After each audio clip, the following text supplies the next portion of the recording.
Gonna try to do a video here. Hopefully you can hear me all right. It's Laramie with Restoration 1 of West Denver. We're here at Red Rocks Community College, where the sprinkler line popped yesterday. That one right there flooded the entire auditorium as well as the bookstore next door.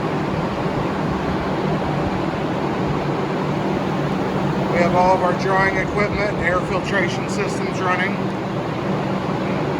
We are also attempting to save the stage here with our rescue mats.